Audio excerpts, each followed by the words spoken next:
கியா Seltos இந்த car. இந்த காரில் வந்து ஐஎம்டி கிளச்சுன்னு ஒன்று யூஸ் பண்ணியிருக்காங்க. அதை பற்றி நான் உங்களுக்கு எக்ஸ்பிளைன் பண்ணிவிட்டு அது எப்படி டிரைவ் பண்ணுறதுன்னு காட்டுறேன். மோஸ்ட்லி ஆட்டோமேட்டிக் காரில் ஆக்சிலேட்டர் பிரேக் மட்டும்தான் இருக்கும். பட் ஆனால் இந்த காரில் ஆக்சிலேட்டர் பிரேக் தான் இருக்குது. இங்கே பார்த்தீங்கன்னா மேனுவலுக்கான கீரும் இருக்குது. இதுதான் இந்த வண்டியில் புதுசாக கொடுத்துருக்காங்க. இப்போ நான் இங்கே பட்டன் ஸ்டார்ட் தான், பட்டன் ப்ரெஸ் பண்ணி ஸ்டார்ட் பண்ணுறேன். ஹேண்ட் பிரேக்கை ரிலீஸ் பண்ணி கிளச் இல்லாததுனால அப்படியே கீர் போடுறேன். லெஃப்ட் வந்து ஃபஸ்ட்டு கியர். இப்போ ஆக்சிலேட்டர் கொடுக்குறேன். ஆட்டோமேட்டிக் காரில் அதுவாகவே செகண்ட் கியர் ஷிஃப்ட் ஆகிடும். பட் ஆனால் இங்கே அந்த ஆர்பிஎம் மட்டும் ரேஸ் ஆகும். அப்போ நம்ம அப்படியே ரெண்டாவது கியர் எடுத்துக்க வேண்டியது தான்.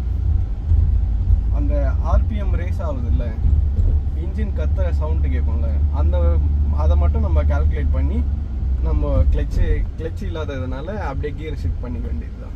ஸ்பீட் பிரேக்குக்கெலாம் நம்ம அப்படியே பிரேக் அப்ளை பண்ணலாம். ஒரு லேகும் இல்லை, அப்படியே ஸ்மூத்தாக போய்கிட்டு இருக்கு.